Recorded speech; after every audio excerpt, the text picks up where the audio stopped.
বিশ্বকাপে ব্রাজিলে মিডফিল্ড কেমন হবে? ব্রুনো গুইমারেস ও ক্যাসেমিরো কি বিশ্বকাপ খেলতে পারবেন?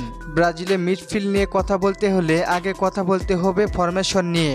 বর্তমানে ব্রাজিলের ফরমেশন 4-2-2-2, অর্থাৎ ডিফেন্স লাইনে 4 জন, মাঝ মাঠে 2 জন লেফট মিডফিল্ডার, একজন রাইট মিডফিল্ডার, এদের সাথে 2 জন উইঙ্গার থাকে, অর্থাৎ 4 জন অ্যাটাকার থাকে একাদশে। চলেন দেখে আসি মিডফিল্ডে কারা কারা জায়গা পেতে পারেন বিশ্বকাপের স্কোয়াডে। ক্যাসেমিরো এবং ব্রুনো গুইমারেস এই 2 জন ফুটবলার থাকবে।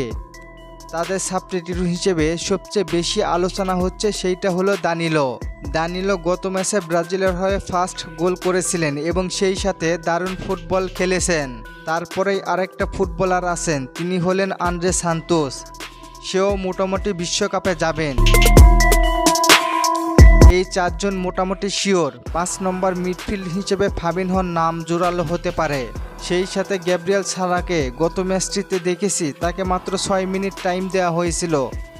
সেই 6 মিনিটে ইনজুরিতে পড়েছিলেন, তাই বলা যাচ্ছে গ্যাব্রিয়েল সারা বিশ্বকাপে যাচ্ছে না। কোস্তিতে এবং দরিবাল জুনিয়রের মতো কার্লো আনচেলত্তি কেন অতিরিক্ত মিডফিল্ড রাখে না?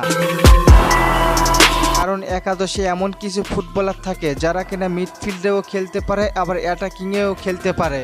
যেমন ম্যাথিউস কুনহা, সে ফরওয়ার্ড লাইনেও খেলতে পারে, আবার অ্যাটাকিং মিডেও খেলতে পারে, আবার ফ্রন্ট লাইনেও খেলতে পারে। তাই অতিরিক্ত মিডফিল্ড কাউকেই নেয় না। আবার রাফিনহা লেফট উইং, আবার অ্যাটাকিং মিডফিল্ডার হিসেবেও খেলেন। মিডফিল্ডে অনেককেই রাখতে পারেন কোচ কার্লো আনচেলত্তি এবং ভালো ভালো ফুটবলার অপশন রয়েছে তার হাতে। আর দলে নেইমার জুনিয়র আসলে তো কোনো কথাই নেই। ব্রাজিল দলে অপশনের শেষ নেই, সব কিছুই বিবেচনা করে কার্লো আনচেলত্তি মাঝমাঠ সাজাবেন। আপনার মতে মাঝমাঠে কাদেরকে দেখতে চান জানিয়ে দিন কমেন্ট করে। আর ফুটবলকে নিয়ে নতুন কোনো প্রশ্ন থাকলে করতে পারেন, পরবর্তী ভিডিওতে রিপ্লাই করব। ধন্যবাদ।